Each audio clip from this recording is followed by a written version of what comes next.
Dolgoff, and this is Bridgette, and I am your host. A new show on SynCat. Today we have Karen Woods from the Organic Sleep Shop here in Reno, and she's going to give us some education about mattresses and the bad ones and the good ones. And Karen, welcome. Thank you so much, Bridgette. It's a really lovely opportunity to talk to people. Good. Well, how about you give us a history Absolutely. of your show? I mean, of your shop? Your business? We've been in business about 2.5 years. My husband Dave and I are partners, and we work together. After 43 years of marriage, it's nice to be able to agree on something. We believe in the products we sell, and our tagline is naturally safe sleep. And we accomplish this through a lot of different ways. But our experience has been a lot of retail, marketing, etc. I've been in the furniture mattress industry for over 25 years. And I think I poisoned a lot of people with chemicals that I didn't know existed until we opened our store 2.5 years ago. That's great. So what do you love most about your business? We feel like we're helping people, and we educate people, but we are also educated by people who come in our store. People are so knowledgeable about the green world and greening our homes. We can help them, but they help us even more. What would be the most important point within choosing a bed for an adult, also a kid, and possibly an animal? That's great you brought up animals. There are products, eco-friendly, organic products for animals. And people love their dogs and cats sometimes more than their mother-in-law. So we do have a lot of people getting products made with organic cotton and latex for animals. However, we do sell more to people. And with adults, we're really concerned about comfort and support because that's what good sleep is all about. We have products that achieve that, and I brought some of them today, and I'll go through that.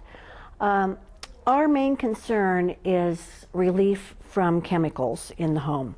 We're exposed to so many in carpets,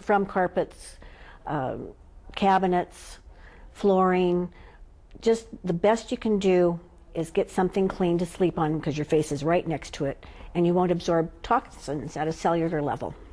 So what kind of toxins are predominant in the regular mattresses that we find in other avenues or stores, like I guess on average the normal store that we would go to? Mm-hmm.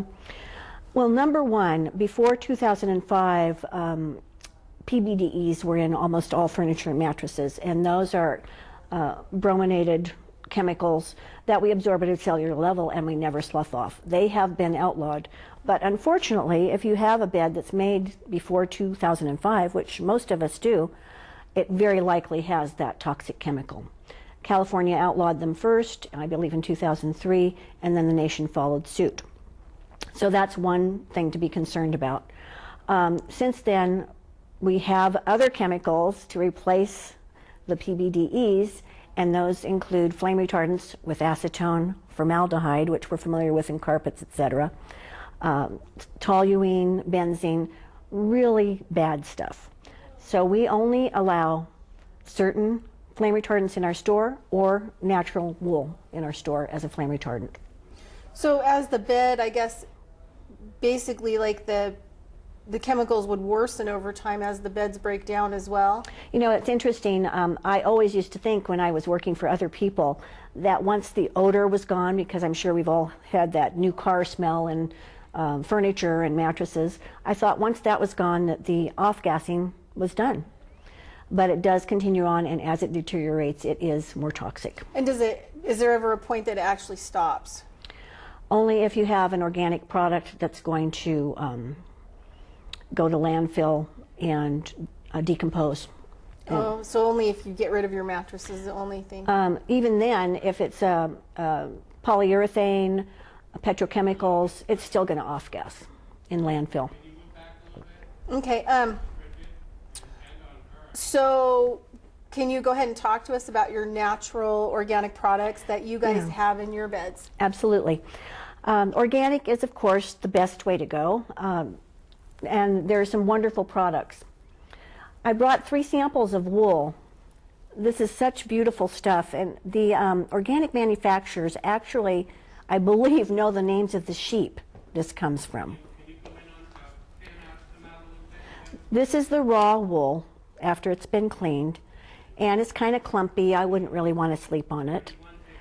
And then it goes through a couple of processes to be used in the mattresses. So that's the raw wool, and it feels a little stiff. Then we go to carded wool, which has a really nice hand. You'll find this in pillows with an organic cotton cover, and it's really lovely stuff. What kind of wool was that? This is carded wool, so it's been refined somewhat. Okay, so this is still pretty raw. That's the raw wool. Yeah, and you can see it's a lot lumpier. Still has like stuff from the animal. Exactly. You fur can in tell it. it's the real deal. And then it's much cleaner as it comes out and is carded, etc. Now, as far as flame retardants, wool is a great natural flame retardant. When you, to pass a test for the national laws for flame retardancy, they hold a blowtorch on a mattress for 70 seconds. And it has to, a fire has to fold in on itself and not expand rapidly to pass that test. It takes a lot to make that happen, to have it resist the fire. And once you get into a garneted wool, this is what acts as a flame retardant in most of our organic beds. It actually, as you light it, the flames reduce into themselves so the fire won't spread. And that's with a blowtorch for 70 seconds. I don't think most of us are going to experience that in our house. And what was this process called? It's called garneting. It's a big machine, and you can see it's much more dense. And that's usually the layer underneath the cover and just above the natural rubber latex or coils, etc. Yeah, I used to do a lot of search and rescue, and